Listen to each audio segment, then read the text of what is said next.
kaleka kaleka kaleka ebo kaleka kaleka kaleka kaleka kaleka ebo onon ne kaleka on kalta ka bimgo kaleka kaleka ko yewtere nde golal media wadanto on yontere kala e oɗo saha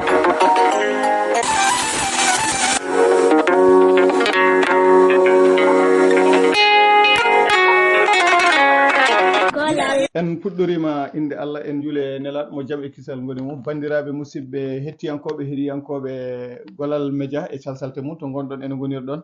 min calmini on e ndeɗo ñalde oɗo subaka alarbare ne hawri 2 lewru juillet hitande 2025 ɗo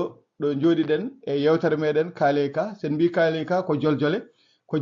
kono noon kadi ene wawi ruttanade ɗo ganduɗa ko gueɗe ɗe dillinoje e aduna ɗe ene wawi taw kadi en mbawa wiide ala taw kadi leydi meɗen Mauritanie mbiyen rendo meɗen Mauritannaɓe e leƴƴi meɗen tawa ina jotodiri e ɗeɗon dille men jaaha e ɗeɗo toɓɓe ɗiɗi e hande ko wiyete ɗanniyankagal ha tenti hande e leydi ndi ganduɗa ñande kala Allah pinaɗo wonko haalete wonko jangtere no mbirata ni ko kesi e kadi mataw kiɗɗi haalede ɗum paate koto gendiji dentude Amérique wooda ko kalɗen ko fewte ɗanniyankagal ko mbiyeten migration ha tenti noon kadi e sukaɓe meɗen eɗen gandi e dumunaji ɓennuɗo ɗi no jaarini wona e sifa gowaɗo ɗum ma won ko kalɗen e batte hande jiyaɗe toon Donald Trump nde ari e laamu eɗen gandi e kañumne wonko ardi ko haɓade mbiyan ɗanniyankagal no fotirno e ko heeri ko sakkiri ko wonko yalti wiya wonde leydi Mauritanie ene jeeya e ngol ɗon doggol ɗum holno ɗum sifori ma won ko gartuɗen hen e kaɗon gonka kono en kaɗata ɗon kamɓe yahoɓe toon to caggal leydi yo wonko to Europe yo wonko to gendiji dentude Amérique yo wonko banggueji goɗɗi kareeli kaɓeteɗi ga e nder leydi Mauritanie ko fewte jojjande aade ko fewte e mbiyen e joñare ko fewte e ambere ko fewti e leñamagu ko fewti kamɓe elle ɓe kamɓene ɓe kofani hen juuɗe mabɓe ene wayi noon tawa kareeli ɗi ceerta wonande gonɗo ɗo gurɗo ɗo e nder leydi Mauritanie kamɓene ndeɗon darde so ede woodi holno ndeɗon darde sifori ɗum ne kadi ma en gartu e nder ndeɗo yewtere garten noon kadi e jaati ɗo e nder leydi meɗen Mauritanie ƴeewen so tawi ne woodi juɓɓule jogaɗe toon to caggal leydi holkoɓe mbaɗi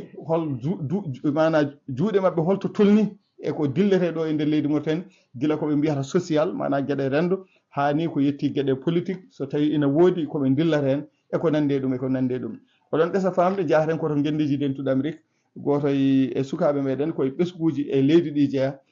ƴeewen so tawi ne wawi wonde eɗen jakori ko ɗum woni ko woni tawi eɗen mbawi dañde hen humpir no fewi oɗon ɗesa famde kuccirɗen ɗo henne koye bani meɗen debbo ne wiye Houleye Thiam noon Houleye Thiam ko kañum hande huccidiri ɗo henne e gollal média ɗi ganduɗa Oumar Ela Thiam kañum jogori yilde yewtere nde to banggue karallagal e to caméraji ko bawɗen yiide ko Salif Tall woni toon min kaldo e moon on paami ko Dorogué Bobo ɗum noon sokhna Houleye amin mbima calmina bandiraɓe min bisimama e gollal média eyyi bandiraɓe mi salmini on kadi ko weltare mawde hande huccidirde moon ɗo mbawi Thiam Bobo Londe e Tall donc vraiment d'abord ko yettude darde moon par ce que ko gonɗon dow moon ko haare mawde par ce que gonɗon koye haare information hande kañum woni haare nde kadi surtout ko information ɓurɗo kam kewmi hettade ko koye ɗemgal men ɗemgal Pulaar donc ɗum ɗon ko hunde fonde yettede fonde mawninede donc mbeɗa vraiment ko honneur mawɗo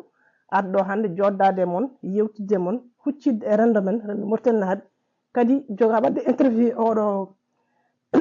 wadde moon interview surtout noon e golle moon payɗum ɗe mbatton ɗe jarama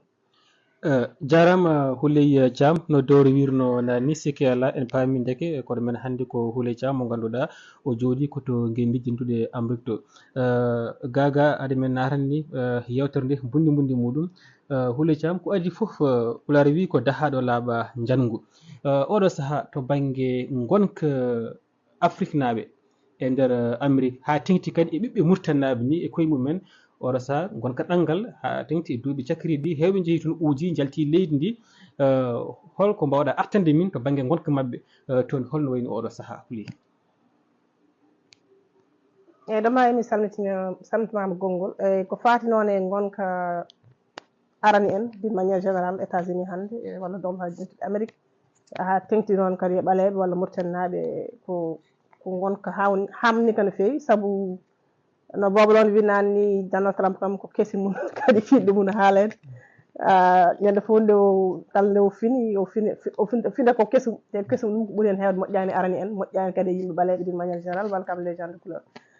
kono vraiment ko ɗum firti tan kadi no ardini no ƴettiri laamu ngu ni ɗesi wade kono laamu dictature ni tubakoɓe mbiyata ni ko laamu vraiment min wawi tan mbeɗa waɗa ko welimi fof ko ɗum mbaɗanni e bon y a des institutions qui sont là ƴewɓe haɓademo hen kono franchement ni haare nde ha joni en heddi par ce que o addi ko doole mawɗe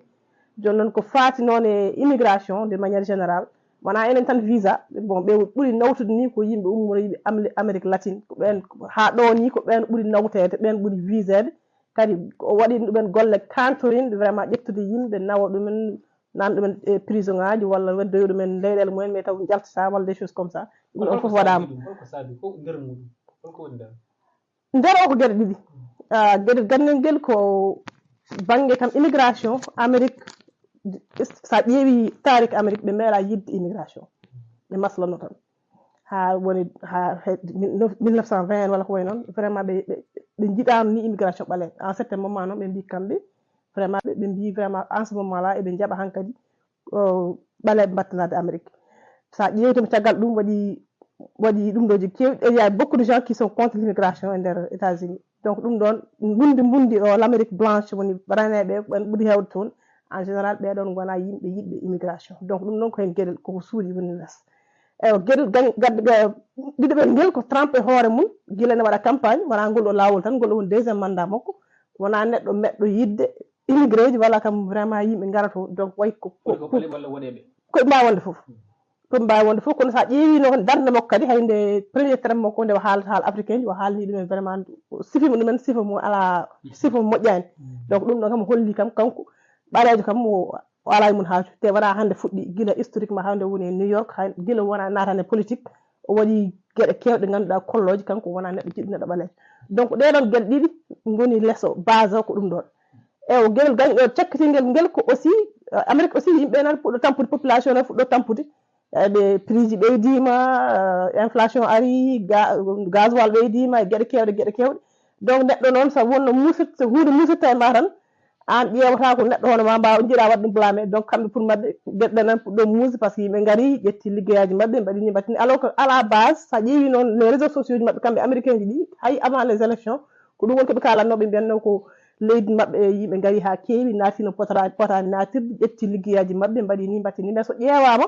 factuellement wodani yimɓe so gaari ƴettat ko ligguey ɓuuri en hewde kamɓe jiiɗa ɗiɗum ligguey ɓe jiiɗa ɗum deuxiémement aussi kamɓe économie mabɓe kala ko ɓuuri ɓamtude ɗum immigré ji jeeya hen et troisiémement Amérique ko leydi immigré ji mataw kamɓe hay kamɓe raneɓe wonto ɓe gummi Donald Trump bamno mi ko Allemagne walla wona tanum walla jatum tan woɗɗata hay batte joom suudu makko wona ko immigré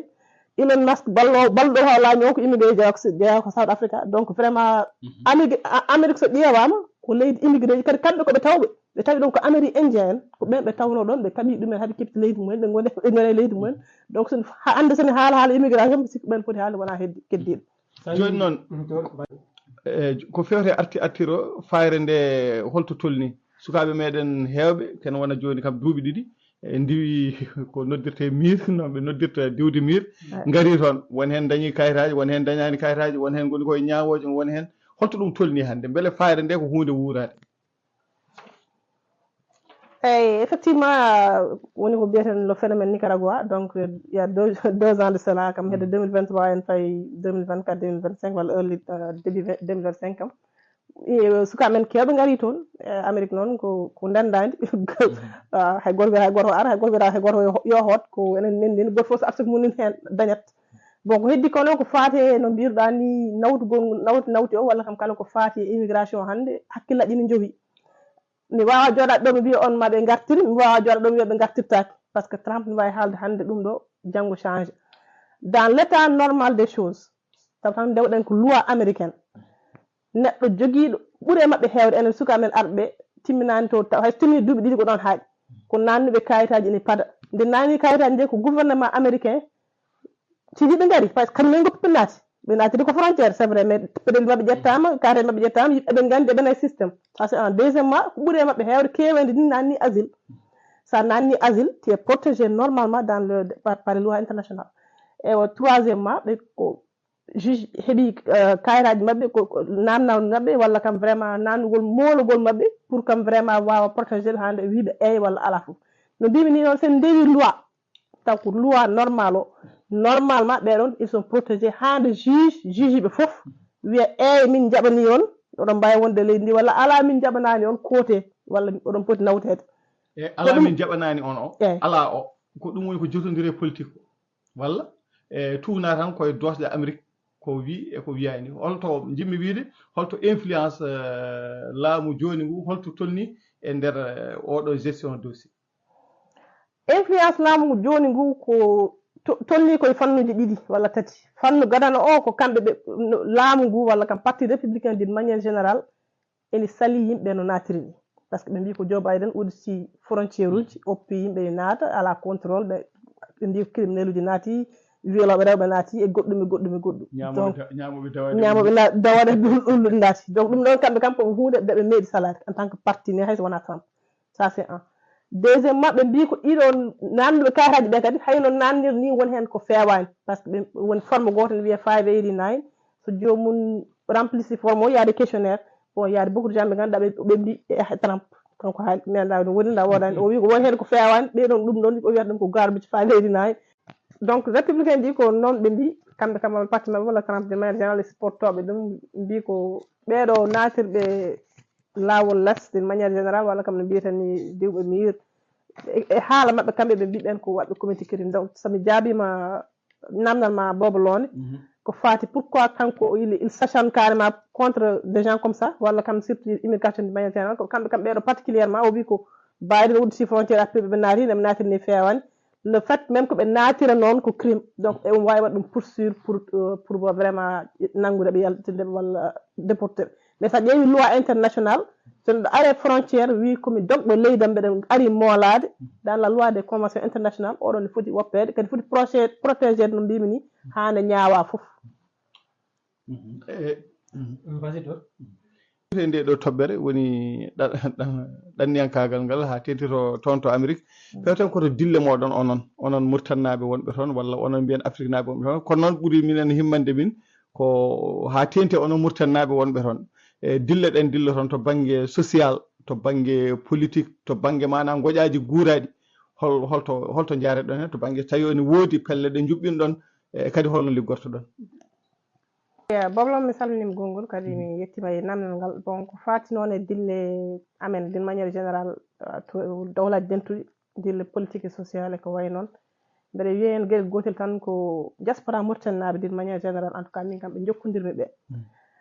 ko diaspora jiɗɗo leydi mum ko diaspora mo yejjitani to ummi ɓuuri hen hewde ko diaspora mo ganduɗa mbiye colel nana dow kono hakkille mum nana less vraiment ko toon ɓe goni kono ko Mauritanie ɓe woni koye ɓerɗe maɓɓe ha joni ɓe jejjitani to ɓe gummi ɓe jejjitani holi kamɓe sa hiɗima groupe aji amen ko Mauritanie min haala Mauritanie min ñallata haalde jamma e ñalawma firti ko ɓeɗon mbiyani tan min hande hay joguiɓe hen kayitaji ɓe dañani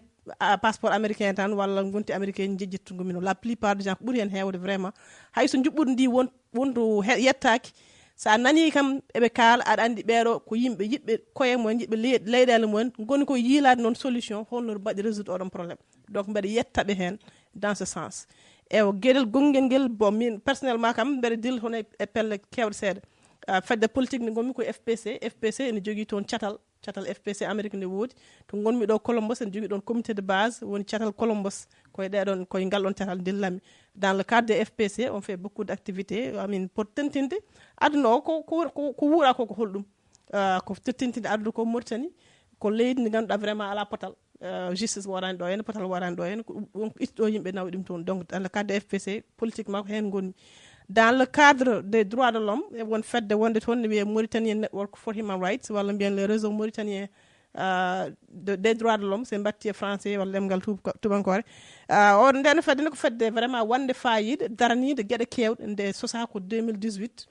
kono ko vraiment kam pelle jiimi toon kam darniɗe droit de l'homme walla kam pelle dentinde Mauritanie naɓe d'une manière générale ko fedde yiitindinde ko kadi ko fedde wonde fayida no feewi sabu ende mema e gueɗe kewɗe ende mema e vraiment jokkodirde e jayriyankoɓe Amérique pour famminde ɗumen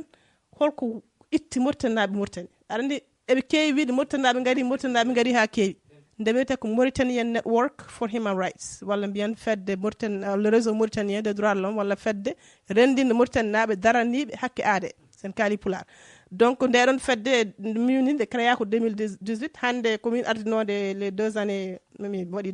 deux mandats de 2 ans joni mandat am gasi joni ardisinde ko biyeteɗo Ablaye Sow kono gila 2018 ha joni sa ƴeewi e gurdam fedde wona hunde heewde ko duuɓi 5 so heewi kono fedde nde joyi ko sifaji kewɗi wona walla kam joyi en darni gueɗe kewɗe ene darani yettinde aduna o hol caɗele ɓaale Mauritanie heɗoto ɗon ko haalirde golal média d'abord jayriyankoɓe des journalistes bon min nde gonmi président nde j'ai fait plusieurs interviews avec des journalistes ɗi ganduɗa woni hen ko Europe goni woni hen ko Amérique goni woni hen ko partout goni hay ɗo hen ni won jokkodiraɓe ɗo hen dans ce sens pour aybinde caɗele leñama guuraɗo ɗo ndiɗo leydi ça c'est un deuxièmement jokkodirde e congrès américain ɗum kam ko haade Trump arde kono vraiment min jokkodirino e laamiɓe Amérique hewɓe to Columbus ɗo min jokkodiri ma won 10 ɓe ganduɗa soit ko sénateur walla house ɓeɗon ko laamiyankoɓe Amérique congrès américain hen ko hen ɓe jeeya pour jokkodirde mumen famminde ɗumen ko Mauritanie ɗo wuura ɗo ko caɗele ɓaleɓe ɗo en jogui ɗo caɗele il faut kamɓe jokkodirɓe Mauritanie ɓe hokkoɓe aiduji ɓe yoɓe paam ɗum ɗon ene woodi kadi soɓe jiiɗi Mauritanie feewa ɓe jiiɗi Mauritanie ɓe jooɗo e leydi mumen ɓe poti ko waddude Mauritanie haɓatoɓe pour leñama ngu iwa leydi ndi feewa pour leydi ndi fewta hay so feewi hay goto yara il y a pas mieux que ce soit neɗɗo kala to jeeya ko ɗon jiɗɗa so tawa yalti noon wonko yaltinma pulaar ne wiya so galle baba añananima koyere ko dañan ɗum winde Mauritanie ko heeɓu koyere itti ɗumen ɗo hayso wona oro ko koyere dans le sens district uje wonko itti ɗumen ɗo hen min jokkodira e ɓeɗon min kalno ɗumen ko faati hen toon hol ɗo e ga e nder leydi ndi beele oɗon jogui ɗo care mbeɗe oɗon jogui ɗo yimɓe joɗani on walla juuɗe mon ne gara ɗo to banggue ko waɗete ɗo ɓe ƴañoton ɗo e ko abbite ɗum e banggue leydi ɗon en min par ce que gueɗɗe ko ɗiɗi aɗan somin cosino fedde tan pelle tan min kewno ko wiide bon en cosi fedde Mauritanie ko mbaɗen fof faati ko Mauritanie par exemple ko haɓanade gueɗe Mauritanie haɓa amin ƴewde gueɗe politique ɗo henne change ude ɗo henne mais ndeɗon fedde nde waɗi ko ɗum ɗoji ɗiɗi nde joyi ko objectif aji ɗiɗi objectif uji nder leydi c' est à dire continde ɗo henne wadɗo juuɗo amen par ce que amin gandi base o ko wonɗo ko il faut ko ɗum iwa il faut ko ɗum change kadi i wallateɓe ko ɗo goni deuxièmement aussi walla ko parti jiɗɗi foof deuxièmement aussi ko ƴewde wattude hakkille kadi toon par ce que Mauritanie naaɓe toon kadi ene jogui caɗele la plupart temps min cosino pelle caɗele Mauritanie naaɓe toon ɓe min kewano wattude hen hakkille par ce que tellement on cible ɗo henne ko to henne yejjite min jeeha min ha nder noon min gandi pour ga feewa il faut ko tat toon kadi feewa par ce que toon Mauritanie naaɓe toon ɓe pewani ɓe mbawa wadde ga ko nafata donc min dardo e ɓen wonɓe toon ɓe nangganoɓe ɓe par exemple umminoɓe Nicaragua ko ɓuuri hen hewde nangganoɓe toon dans les camps ko fedde nden on yalti ɗumen il y a des ko mbiyata beel jomum wiya yo yoɓ $20,000 jomum wiya yo yoɓ $30,000 fedde nde jokkodiri e pelle jooɓi ha yettima 100 et quelques $1000 pour yaltinde Mauritanie naaɓe dans les camps gasata yap min jalti on a sorti au moins 500 personnes jalte camp uji e lawol Nicaragua nde fedde nde ko kañum rewi machallah Houleye Kane ko heewi ne foti haalede toon kono noon en garat Houleye Thiam jafoɗa mi fotani ni jumdi hen saabu ko a caamu garen e l'espoir pour la jeunesse gaga Mauritania Network for Human Rights nde ɗo fedde kadi fedde nde wona laamuyankore espoir pour la jeunesse ko waɗi foof holnde sosa yanti hen nde ɗo fedde hol darde mum ɓurde mantinde kadi teskinde ɗo e nder leydi ndi hayso tawi woni ñiɓirde mayre woni koto Amérique to e jarama gongol Dombay donc nden fedde ko darninde éducation bon ko fedde kam sosande ma won joni duuɓi 6 en eɗen gandi kadi vraiment Nelson Mandela ne haala o wi saɗa moƴƴina jangde saɗa bonna jangde par ce que fof ɗon rewata donc minen min jinno addude appui amen dans le cadre de l' éducation comme min gonani sur le terrain min mbi holno mbawɗen waɗirde ha mbawɗen mo mbawen wallude vraiment sukaɓe Mauritanie ha mbawa janggude ha continue jangde min ƴeewi noon réfugié ji artunoɓeɓe sa ƴeewi no gartal ngal wonko manque hen mais aussi noɓe jooɗorino wonko manque hen sa ƴeewi kam ɗo henne joguiɓe probléme moyen wona tan réfugié ji mais on a e nder dans le cadre de l'espoir pour la jeunesse walla mbiyen youth and hope sa haali anglais min mbi min choisissa les camps des réfugiés qui étaient ramenés dans les années 2011 pour wawde wallude ɗumen donc dans ce sens amin pammina américain ji ko murtannaɓe nan ɗo en cohli ballal dans ce sens ƴewde vraiment dañandeɓe des fournitures scolaires aussi en certain moment hikka min mbaɗani ɗum par ce que on n'a pas eu les moyens mais duuɓi ɓennuɗi ɗi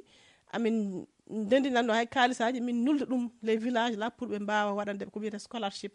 surtout ko hokkude ɓe kaalisaji pour ɓe mbawa ƴettude taxi ɓe ko ɓe gummo guural ɓe jaara koyɗe ha Alege ɓe ƴewane ko ɗum ɗoji pour ɓe mbawa ƴettanede autoji ɓe joɓane taxi ji min joɓanaɓe taxi pour toute l'année dokkaɓe des subventions ɓe mbawa ƴettude taxi mais aussi dokkaɓe ɗum ɗo par ce que en certain moment min dokkannoɓe ko defte mais sa rokki defte neɗɗo wawa yaade école walla son yaha école ko ma tampa walla so yettima dañat probléme aji parce que koko yeehi des kilomètres il fallait ajouter quelque chose au truc de fallait ajouter quelque chose ko fati surtout e fourniture scolaire ɓeydude hen transport ko guural e gawdal ɓeɗon goni les villes principales ɓe min jokkodiri saaha fof min ɓeyda hen deux villes walla 3 villes ça dépend des moyens donc ɗum ko famminde ɓeɗon dans ce cadre mais aussi dardade yimɓe wallodirde yimɓe surtout ko fati e wallude sukaɓe no jangguiri noon ko yimɓe moliɓe ɗen balle hertori ko yimɓe moliɓe voilà Houleye yewtere nde ari ha ɗo dor sa ala namdal holtan komin jibino namdadema tawi min namdaki walla ko jinɗa haalde tawi ko ɓeydi a haalani ɗum so tawi kay dor ala namdal gongal vas-y eyyi ko yettude on tan e vraiment interview oɗo kadi ko honneur mawɗo on mbimini jokkodirde gollal média e golle golle battam lamiji ɗe mbatton mais aussi no mbimini yettude diaspora Mauritanie ko toon gummimi no mbimini jamma jamma acca ceeɗu ko yimɓe vraiment wattuɓe hakkillaji mumen e leydi ndi ko toɓe goni kono ko ga henne hakkillaji ɗi goni kadi mbeɗa jertinde tan gonɗo to e gonɗo ga fof ye mbattu hakkillaji men e ɗo e Mauritanie ɗo ko ɗo wooda ko ɗum woni ko mbiyami haalamiɓe to henne hayso min goni to henne duuɓi temedere komin Mauritanie naɓe ɓe Pulaar noon ene wiiya leggal ko ɓooya e maayo fof wontata nooro donc ko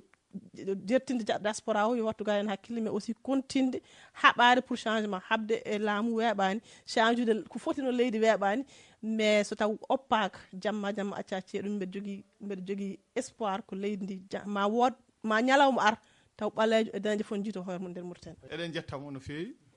nde wonno ko bandiraɗo debbo dardaɗo e gueɗe kewɗe kadi wona tan média en gari ɗo tan omo yettina ɗo ene miijoji makko walla ko abbiti hen kono ko gandaɗo kam dariɗo e wonɗen gueɗe kadi gueɗel gonguel nguel jimmi teskinde heewi yaaɓe caggal leydi mbaɗi toon duuɓi sappo mbaɗi toon ko ɓuuri ɗum e hen saahaji ni so gatti loggat ɗemɗe walla sode Sénégal yimɓe pamata kono tabarkalla machallah en teskima